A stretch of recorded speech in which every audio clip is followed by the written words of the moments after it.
Welcome back after the break, and now I'm joined by a very special guest, Sarma, former CMD of United India Insurance and former Secretary General of General Insurance Council.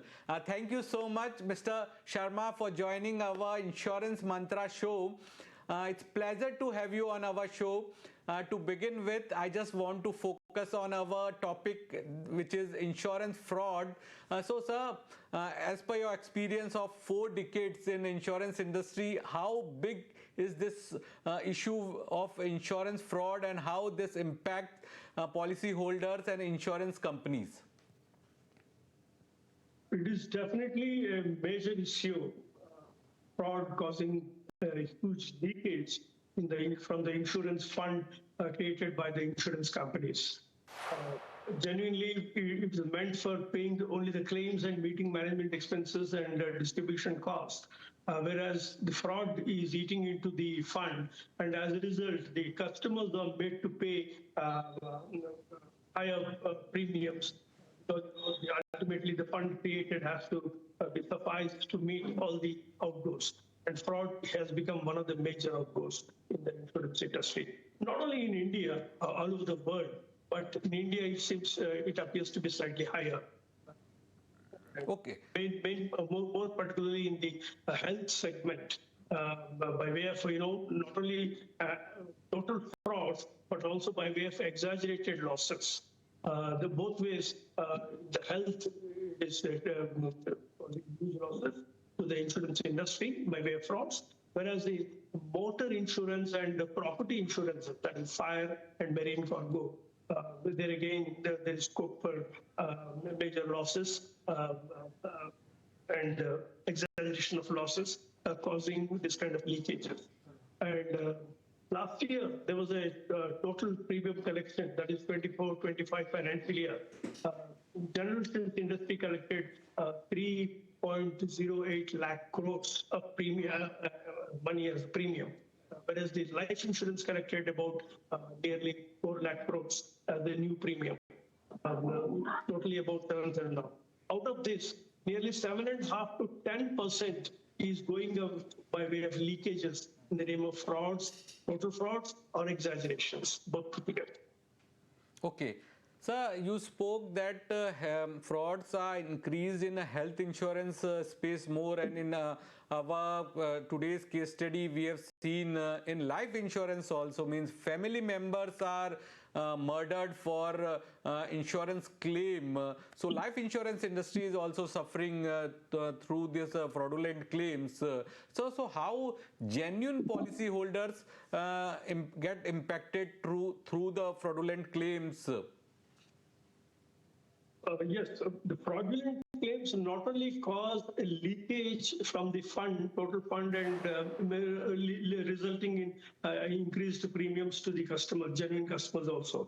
That is one. And secondly, the scrutiny. The scrutiny itself becomes, in view of the frauds that are happening frequently, the scrutiny itself becomes slightly tougher.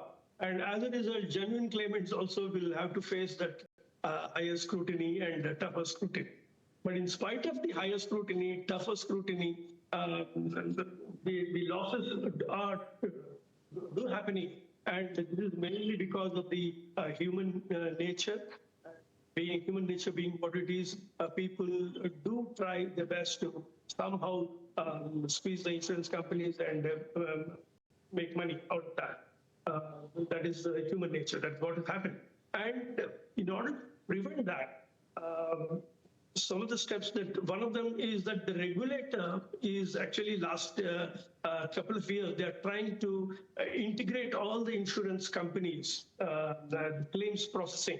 Not only that, and underwriting also, they're trying to bring in Bima Sugam. That was the idea of the past chairman of IRDA. Excellent idea. And out of that, when they combine all the insurance companies' claim processing on one platform, any duplication of claims, like you said, in the case of life insurance, some 50 claims were lodged on different insurance companies and different policies for the same death of the family members. So that kind of thing can be prevented because, a flag, more than one company, a similar claim, same claim is coming up, there will be a flag in the system and that can immediately detect the losses. That is one. That kind of a thing is being developed and I'm sure it can come any moment. And once it comes in, that kind of duplication of the claims can be prevented. Second is it provides for analytics for a particular disease, for doing health insurance. There is an average for different hospitals for different diseases. What is the treatment cost and number of days of treatment given and all those things. There is a particular average. Any place where the average is being, beaten, like, any other method, any strange thing coming up will immediately come to the light and the insurance company will be alerted and the insurance company can scrutinize those claims better and prevent. Those kind of things will, as they're going to come very shortly, the analytics will help in preventing. So you mean to say that Bima Sugam will play important role in detecting a fraudulent claim. But sir, I want to get your view about role of hospitals because as we see that medical inflation is increasing and there are always there are allegations from insurance industry that hospitals also get indulged in the activities. So according to you, up to what extent hospitals also play a role in fraudulent claims? Definitely, they are playing a very major role, no doubt about it. And I'm sure all your viewers also will agree with me when I say that hospitalization is no more seen, hospitals are no more seen as service institutions. They have become commercial, too commercial. And that's quite obvious and it's happening. And exaggeration of the losses when it comes to in the health insurance claims, it's almost 50% is maybe exaggeration according to me. It's as bad as that.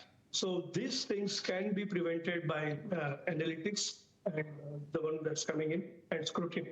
And hospital, it is not the doctors. When I say in the hospital is happening, I don't blame the doctors or the paramedic staff there about this. It is the managements of the hospitals who are viewing this as a business proposition and trying to squeeze the doctors and force them to giving them billing targets and forcing them to indulge into all kinds of fraudulent means to exaggerate losses. So this is all happening and it needs to be prevented by way of establishing a regulatory authority for medical services, and secondly, by developing analytics and combining the claim processing systems of all the insurance companies onto one platform, and with the help of analytics, find out where people are deviating from the mean and try to identify and take action. By regulatory authority, do you mean that healthcare regulator is the need of hour and now it's a high time that country should have a healthcare regulator and it's a urgent need? Absolutely. Healthcare regulator is not the need of hour today. It has been the need of the hour 20 years back. It should have come then. I don't know what's preventing them from bringing in a regulator for the health industry, whereas all of that, even telecom has a regulator for all the people, and insurance, of course, has a regulator. Banking itself has a regulator, and why not the health sector? Because wherever a human being, a national of the country, is prone to get exploited. So there a regulator has to come in. A regulator has a role to play there and to prevent that kind of exploitation of the customer. A patient going to a hospital is in his weakest moment. He can't he can't take any steps to prevent or protect himself. Then unless there is a regulator who is going to take care of him, take care of the patient and the patient's relatives who are bearing the cost. Okay, sir. And sir, one final question I want your view. If the please. leakage get reduced, or there is a some action is there, and with the use of technology and with the use of regulator, if fraudulent claims get reduced, do you think that customers will get the benefit of it? Certainly, absolutely. Because no insurance company even today makes more than 3 to 5% in profit at the end of the year. Most of the companies are hand to mouth running. Just all that is going in losses, and losses may say at least to 10 to 15% is going by way of leakages, by way of frauds and exaggeration of losses. So if that can be prevented, the premiums can be brought down by at least 10 to 15% more.